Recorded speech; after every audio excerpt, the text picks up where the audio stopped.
ബാർക്കോഴ കേസിന്റെ അന്വേഷണം പൂർത്തിയായതിന് പിന്നാലെയാണ് സർക്കാർ തന്റെ വ്യവസായങ്ങൾക്കെതിരെ തിരിഞ്ഞതെന്ന് ബിജു രമേശ് ആരോപിച്ചു. തന്റെ ഉടമസ്ഥതയിലുള്ള വിദ്യാഭ്യാസ സ്ഥാപനങ്ങളിൽ അനാവശ്യമായി പരിശോധനകൾ നടത്തുന്നു. തിരുവനന്തപുരം നഗരത്തിൽ കാലങ്ങളായി കൈവശം വച്ചിരിക്കുന്ന ഭൂമികൾ കയ്യേറ്റമാണെന്ന് വരുത്തി ഇവ ഏറ്റെടുക്കുവാനും കെട്ടിടങ്ങൾ പൊളിക്കാനും നോട്ടീസ് നൽകിയിരിക്കുകയാണ്. ദുരന്ത നിവാരണ നിയമപ്രകാരമാണ് ഭൂമിക്കെതിരെ നടപടിയെടുക്കുന്നത്. മന്ത്രിമാർക്കെതിരെ അഴിമതി ആരോപണം ഉന്നയിച്ചതിന്റെ പ്രതികാരമാണിത്. തന്നെ സമ്മർദ്ദത്തിലാക്കി ബാർക്കോഴ കേസിൽ തുടർ നടപടികൾ ഉണ്ടാകാതിരിക്കാനാണ് സർക്കാർ ശ്രമിക്കുന്നത്.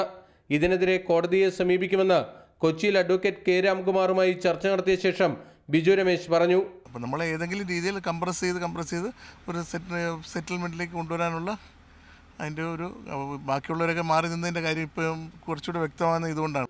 ബാർക്കോഴ കേസ് അട്ടിമറിക്കാൻ വിജിലൻസ് ഡയറക്ടർക്ക് സർക്കാർ ചില ഓഫറുകൾ നൽകിയിട്ടുണ്ട്. ഇക്കാര്യത്തിൽ വിജിലൻസിന്റെ അന്തിമ തീരുമാനം വന്ന ശേഷം കോടതിയെ സമീപിക്കുമെന്നും ബിജു രമേശ് വ്യക്തമാക്കി. ബിനിൽ, മാതൃഭൂമി ന്യൂസ്, കൊച്ചി.